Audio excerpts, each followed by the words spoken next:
Hi, this is Sasha from the Autism Helper, and in this episode of the mini video training series, we're going to talk about how to deal with defiance.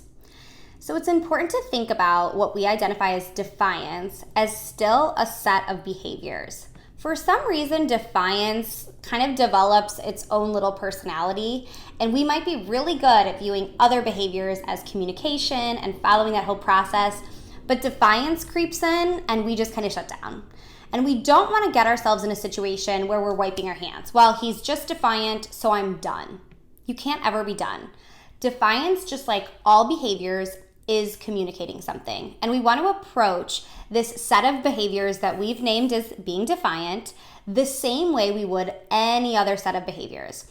We want to identify the function, we want to figure out a replacement behavior, and we want to figure out how we can remove that desired consequence from the defiant behaviors. So first off is really identifying that this set of behaviors known as defiance is working, and it's working well. Do you want to know how I know it's working well? Because the student is continuing to do it.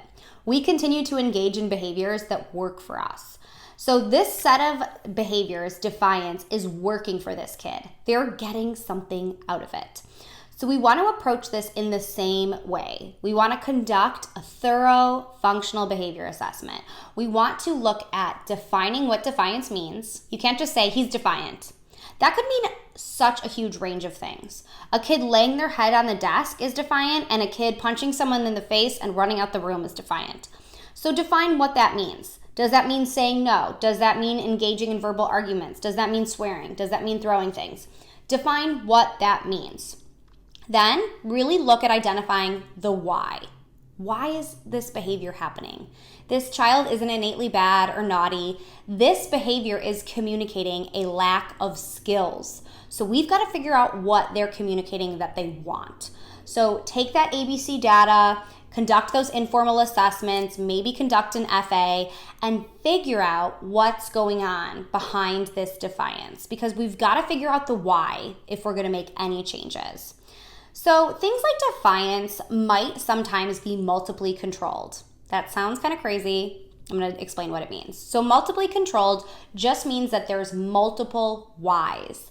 It's not just for attention. It's not just for escape. It's a little bit of both. And those behaviors are tricky to deal with, because if the child isn't getting out of work, then they're getting attention. Cool. Well, if they're not getting attention, then they're getting out of work. Cool. They're winning either way. So it can be harder to intervene. But we really want to highlight the reinforcing aspects of engaging in these defiant behaviors. So what's happening right after the defiance? Is the teacher lecturing him? And remember, negative attention is still attention. Are peers laughing? Is he getting sent to the principal's office, which is escape? Even though principal's office might not sound like fun to me and you, it sounds real fun to him, because guess what?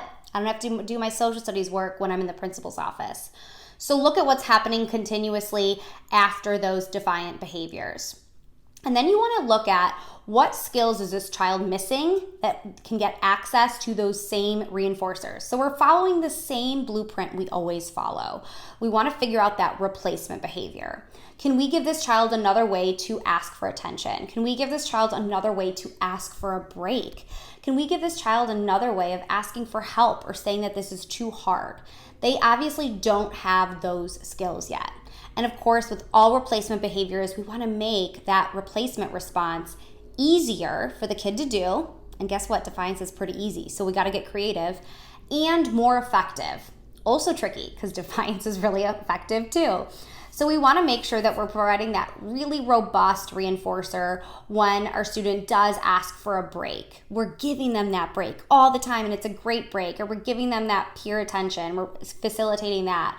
So it can be tricky, but if you kind of go through this process and you follow that same blueprint that we always talk about, you can really make effective change on reducing those defiant behaviors and increasing those positive replacement behaviors. So I hope you enjoyed this episode of the mini video training series. If you'd like to check out more, head over to my YouTube channel, The Autism Helper, or to theautismhelper.com.